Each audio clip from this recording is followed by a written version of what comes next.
नमस्ते। आज 9 नवंबर है और मेरे ठीक पीछे आप लोग एक शिला देख रहे होंगे जो कि ठीक नदी के बीचों बीच है। एक बड़ी सी एक शिला आपको दिखाई दे रही होगी। अलकनंदा नदी के ठीक बीचों बीच ये शिला है। मान्यता ये है और एक पौराणिक जो कथा है, बहुत सारे लोग जो जानते हैं समझते हैं, वो कहते हैं कि यहाँ पर क्या होता था कि जब आदि गुरु शंकराचार्य जी सनातनी संस्कृति का एक तरीके से पुनः जागरण कर रहे थे, वो यहाँ से आगे बढ़ रहे थे और जो मठों की स्थापना जब वो कर रहे थे तो यहाँ के जो क्षेत्रवासी थे, निवासी थे, वो आदि गुरु शंकराचार्य जी के पास जाते हैं और अपनी जो समस्या है वो उनको बताते हैं। समस्या ये थी कि यहाँ पर एक श्रीयंत्र नाम का एक राक्षस हुआ करता था जो कि हमेशा प्रतिदिन किसी न किसी की वो बलि मांगता था। गांव के लोगों ने यहाँ उनके पास गुहार लगाते हैं तो आदि गुरु शंकराचार्य जी क्या करते हैं कि उस श्रीयंत्र नाम के राक्षस को इस शिला के नीचे वो दबाते हैं, या एक तरीके से कहें कि उसको मारते हैं। और तब जाकर के इस पूरे जो क्षेत्र का नाम पड़ा। अलकनंदा नदी यहीं से आगे बढ़ती है, जहाँ पर हम हैं यहाँ से भी अलकनंदा नदी जाती है। आजकल हालांकि जलस्तर कम हुआ है। उस जो वो राक्षस था उसको इस शिला के नीचे दबा दिया गया और उसको मार दिया गया। इस पूरे क्षेत्र को श्रीयंत्र कहते हैं, श्रीयंत्र टापू भी इसको कहा जाता है। और ऐसी भी मान्यता है कि श्रीनगर का नाम जो पड़ा है इसी श्रीयंत्र टापू के बाद श्रीनगर इस जगह का नाम पड़ा है। साल था 1938 का वो साल की पहली ऐसी तपस्थली हम लोग कहें या आंदोलनकारियों की पहली एक ऐसी जगह श्रीनगर। 1938 में पहली बार पृथक राज्य की मांग हुई कि ऐसा हुआ कि चाहे वो 1947 से पहले की बात हो या 47 के बाद, आज़ादी से पहले कहे या आज़ादी के बाद, बहुत सारे लोगों ने एक तरीके से शहादत भी दी।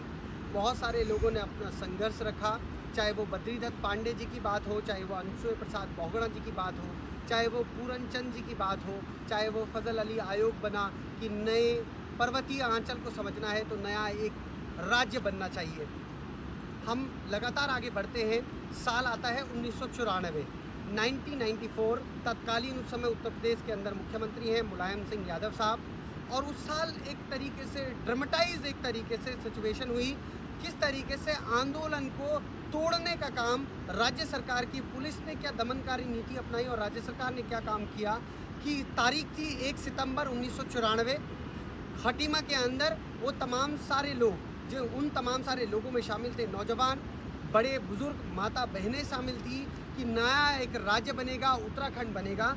तो उसको उसकी नींव रखने के लिए, उस आंदोलन को एक तरीके से उत्साहित बनाने के लिए और उसमें मजबूती लाने के लिए वो सितारगंज से तहसील की तरफ जब आगे बढ़ते हैं, जो सितारगंज की रोड है और तहसील तक पहुंचने का काम करते हैं वो तमाम सारे लोग, तो होता ये है कि पुलिस की फायरिंग हो जाती है उन तमाम सारे मासूम लोगों के ऊपर जो कि बहुत ही शांतिप्रिय ढंग से आंदोलन कर रहे थे, मार्च कर रहे थे। उनके ऊपर पुलिस जो कि उत्तर प्रदेश पुलिस है वो फायर करती है, 8 लोग शहीद हो जाते हैं। और क्या कुकृत्य उस समय की उत्तर प्रदेश पुलिस करती है कि 8 लोगों को मार देती है, लेकिन 4 लोगों को, शारदा जो नदी है वहाँ बहती है, वहाँ शारदा नदी 4 लोगों को वहाँ एक तरीके से फेंक देती है। और जो शिनाख्त होती है कि 4 ही लोग इसमें शहीद हुए हैं। इतना कुकृत्य उस समय की उत्तर प्रदेश पुलिस करती है। 1 तारीख सितंबर 1994 को, 2 तारीख सितंबर के दिन क्या होता है, उसके विरोध में मसूरी के अंदर तमाम सारे आंदोलनकारी वहाँ भी इकट्ठा होते हैं और एक तरीके से विरोध करते हैं कि खटीमा के अंदर उत्तर प्रदेश पुलिस ने ऐसा कुकृत्य किया है। उसका एक तरीके से मौन जुलूस वो वहाँ निकालते हैं। 2 तारीख सितंबर 1994 का वो साल जब मौन जुलूस चल रहा है तो वहाँ भी वो पुलिस एक तरीके से फिर से कहर बरपाती है और उन तमाम सारे निहत्थे लोगों के ऊपर फिर से फायरिंग करती है।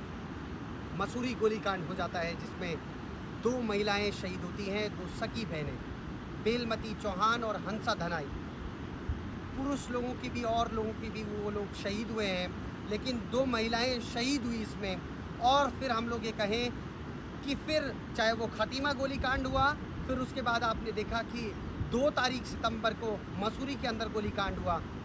फिर वो सारे लोग इकट्ठा होकर के ये करते हैं कि चाहे वो केंद्र सरकार को एक तरीके से बड़ा एक जवाब देने के लिए जंतर मंतर पर ताकि इकट्ठा हों, नए राज्य की मांग, पृथक राज्य की मांग, उत्तराखंड की मांग, जो तमाम सारे लोग यहाँ के लोग दिल्ली चलो का नारा लगाते हैं, दिल्ली पहुंचने का काम करते हैं। जब वो लोग वहां पहुंचने से पहले मुजफ्फरनगर का जो इलाका है वहां पर रामपुर तिराहा है, चाहे वो कुमाऊं के, गढ़वाल के लोग हैं, वो सारे जगह के, सारे ज़िलों के जो लोग हैं, अभी हम लोग अगर 13 ज़िले अब तो बन गए हैं, लेकिन उस समय इस पर्वतीय आंचल से वो तमाम सारे लोग रामपुर तिराहा पर जब पहुंचते हैं 1 तारीख की रात को और सुबह 2 तारीख अक्टूबर को, जिस दिन गांधी जयंती पूरा देश मना रहा होता है, लेकिन क्या 2 तारीख को होता है कि रामपुर तिराहा कांड हो जाता है।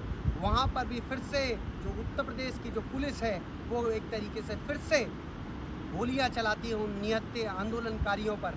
माता बहनों की अस्मिताओं के साथ खेला जाता है, तमाम सारे लोग उसमें शहीद हो जाते हैं। उसमें बहुत सारे लोग शहीद हुए हैं, बहुत सारे एक लंबी चौड़ी फहरिस्त है जिसमें कि हम कहें कि उन तमाम सारे लोगों ने उस दिन शहादत दी। अशोक कुमार कैसिफ साहब जो कि उखीमठ के रहने वाले और वो अखिल भारतीय विद्यार्थी परिषद के कार्यकर्ता भी रहे, वो भी उसमें शहीद होते हैं। हालांकि मैं ये कह सकता हूँ ये कोई पार्टी विशेष का कोई वो बड़ा एक आंदोलन नहीं, ये सबका जन समूह का आंदोलन था। और फिर हम लोग ये कह सकते हैं आप लोगों के बीच में कि ये तमाम सारी जो दमनकारी नीतियाँ चल रही थी उस समय तत्कालीन मुख्यमंत्री, और मैं कहूँ एक तरीके से जो जन आंदोलन था उसको तोड़ने का काम उस समय के तत्कालीन मुख्यमंत्री मुलायम सिंह यादव करवा रहे थे। तब मैं ये कह सकता हूँ कि ये वो स्थान है जहाँ पर हम लोग अभी मौजूद हैं। ये श्रीयंत्र टापू की ये भूमि, ये आंदोलनकारी ये भूमि है।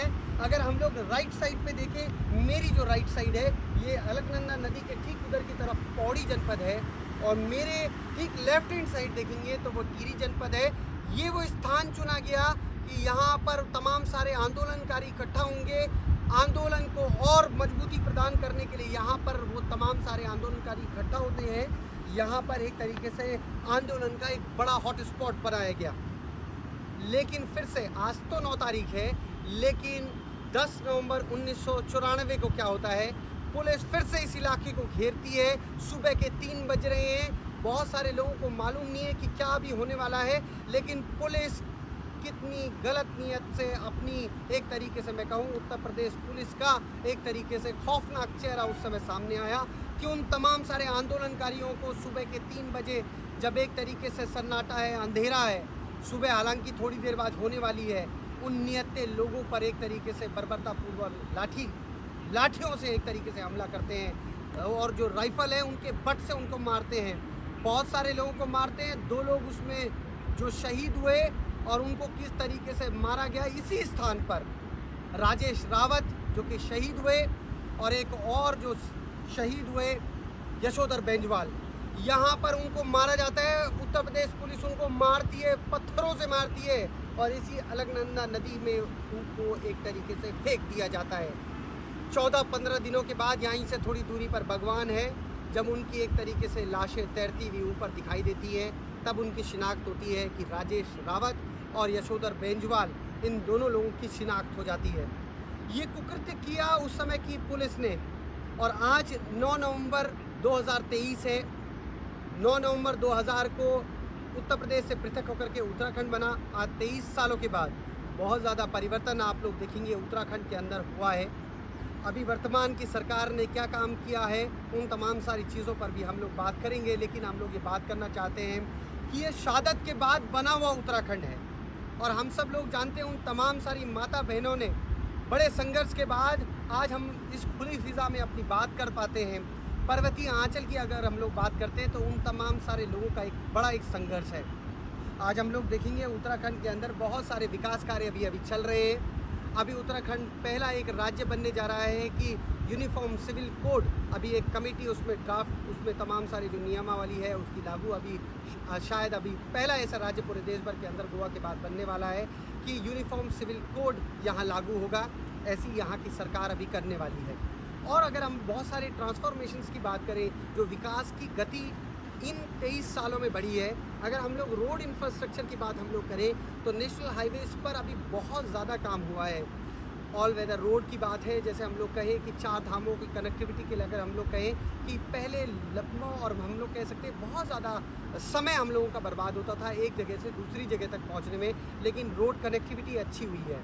रोड कनेक्टिविटी अच्छी हुई है। तो इसके साथ साथ हम लोग देखते हैं कि चाहे उत्तराखंड को अगर हम लोग कहें पर्यटन के दृष्टिकोण से भी अगर हम लोग देखें, बहुत सारे ऐसे डेस्टिनेशंस पॉइंट्स हैं, हिल स्टेशंस हैं जहां जा सकते हैं।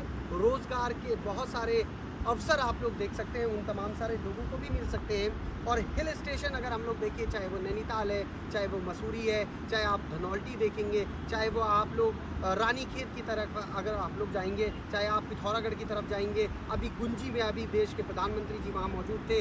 ओम पर्वत से लेकर के अगर चमोली के अगर रूपकुंड तक अगर आप लोग जाएंगे, हेमकुंड होमकुंड तक जाने की कोशिश करेंगे, तो बड़ी एक तरीके से हम लोग देखेंगे कि एक तरीके से नैसर्गिक जो सुंदरता है वो इस उत्तराखंड में है। और एक पर्यटन का बड़ा हॉट स्पॉट इसको अभी बनाया गया है। अभी आप लोग देखेंगे कि चाहे वो धार्मिक स्थल से भी अगर आप लोग देखें तो अभी केदारनाथ के अंदर किस तरीके से पुनर्निर्माण का कार्य हुआ। 2013 में एक आपदा आई, लेकिन अभी केदारनाथ के अंदर कितने बड़े व्यापक दृष्टिकोण से अभी वहाँ एक तरीके से पुनर्निर्माण का कार्य चल रहा है। साथ ही साथ चाहे हम लोग देखें चार धाम के अंदर गंगोत्री, यमुनोत्री, बद्रीनाथ, केदारनाथ, इन चारों स्थानों पर अगर हम लोग देखें तो जो संख्या पहले के मुकाबले जो श्रद्धालुओं की आती थी वो बहुत कम होती थी। लेकिन अभी जो रोड कनेक्टिविटी है, एयर कनेक्टिविटी है और रेलवे कनेक्टिविटी है, अभी आप देखेंगे कि दिल्ली से और देहरादून तक अभी वंदे भारत एक्सप्रेस अभी चल पड़ी है।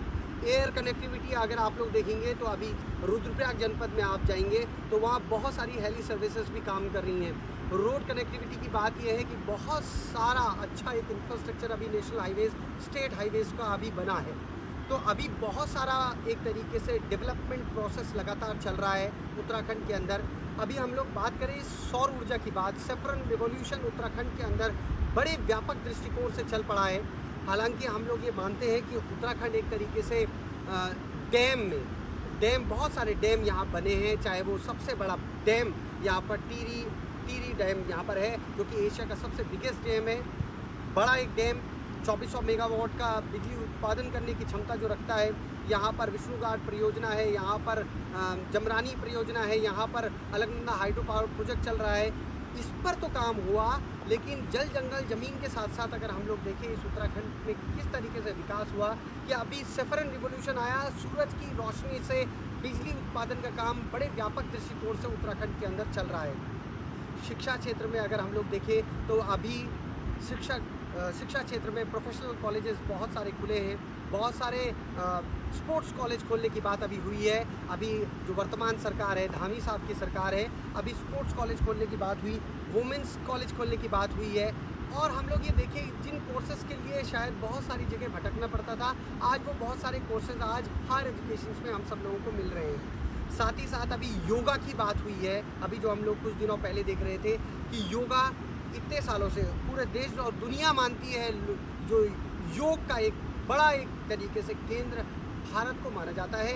21 जून को इंटरनेशनल योगा डे भी मनाया जाता है, लेकिन हमारे पाठ्यक्रमों में अभी योगा नहीं था।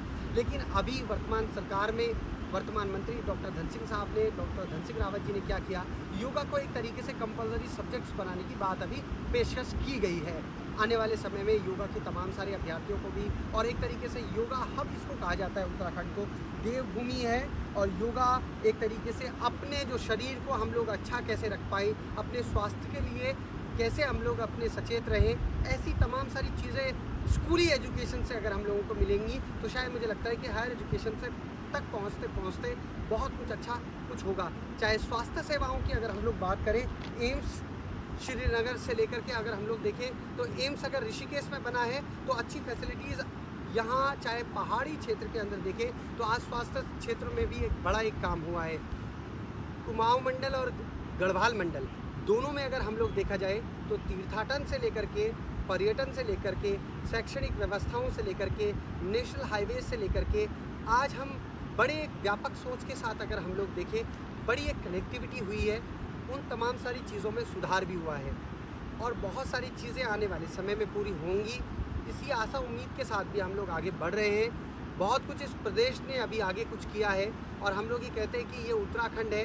उत्तराखंड से बहुत सारी बड़ी विभूतियाँ आज देश के अंदर बहुत कुछ अच्छा कर रही हैं। हम सब लोगों को एक तरीके से प्रेरणा के वो स्रोत हैं और हम सब लोगों को एनर्जाइज करने का काम वो तमाम सारे लोग कर रहे हैं। ये एक तरीके से तपस्थली भी है और हम लोग ये कहें ये नैसर्गिक सुंदरता के साथ साथ हिमालय में एक तरीके से बड़ा एक स्थान उत्तराखंड का ये है। और आप सब लोगों के माध्यम से हम लोग ये कहना चाहते हैं कि 9 नवंबर 2000 को उत्तराखंड की स्थापना हुई। बहुत सारे उम्मीदा आशाओं के साथ इस राज्य का गठन भी हुआ कि प्रगति के पथ पर हम सब लोग आगे बढ़े। बहुत सारे लोगों ने शहादत दी। अभी तक बहुत सारे लोग जो शहीद हुए हैं और जो दोषी इसमें थे उनको अभी तक सज़ा नहीं मिल पाई है। दोषियों को सज़ा मिले, यही एक तरीके से हम लोग कहें कि उनकी एक तरीके से सच्ची श्रद्धांजलि तब होगी जब उन तमाम सारे दोषियों को एक तरीके से जो गुनाहगार हैं जिन्होंने कि एक तरीके से उन तमाम सारे आंदोलनकारियों को एक तरीके से मौत के घाट उतारने का काम किया, वो लोग शहीद हुए और मैं कह सकता हूँ उन दोषियों को सज़ा मिले, तब जा कर के सच्ची श्रद्धांजलि हम सब लोग उन तमाम सारे आंदोलनकारियों को देंगे। और ये हम लोग हकीकत तौर पर, यकीनी तौर पर कहें कि ये सच्चा एक बढ़ता हुआ उत्तराखंड है। और उन तमाम सारे लोगों को हम सब लोग नमन करते हैं जिन्होंने कि इस आंदोलन में अपने आप को सहयोग बनाए रखा। उस समय बहुत सारे शिक्षक उसमें मौजूद थे, बहुत सारे बड़े बुजुर्ग नवयुवक साथी, महिलाएं उसमें शामिल थी जिन्होंने कि इस आंदोलन को एक तरीके से फाइनलाइज और फाइनल पोजीशन तक पहुंचाया। आज उन तमाम सारे आंदोलनकारियों को हम सब लोग नमन करते हैं, उन शहीदों को सच्ची श्रद्धांजलि हम लोग देते हैं। आप सब लोगों को उत्तराखंड राज्य स्थापना दिवस की बहुत बहुत बधाई। आगे उत्तराखंड आगे बढ़े, हम सब लोग भी उत्तराखंड को आगे कैसे बढ़े, कैसे नई नई चीज़ें हों, विकास के पथ पर उत्तराखंड को कैसे ले जाया जा सके। यहाँ के नौनिहाल, यहाँ के नौजवान आगे शीर्ष नेतृत्व करें इस देश का और देश को भी नाज हो उत्तराखंड के इन तमाम सारे निवासियों का। और हम सब लोग भी कुछ ना कुछ अच्छा करें। हम भी व्यक्तिगत रूप से अपने इस प्रदेश के लिए, अपने इस क्षेत्र के लिए, अपने देश के लिए कुछ अच्छा करें, तभी हम सब लोग ये कह सकते हैं कि उत्तराखंडियत को हम लोग आगे बढ़ाने वाले हैं। उत्तराखंड दिवस की और हम लोग ये कहें स्थापना दिवस की बहुत बहुत बधाइयाँ। वंदे मातरम, भारत माता की जय।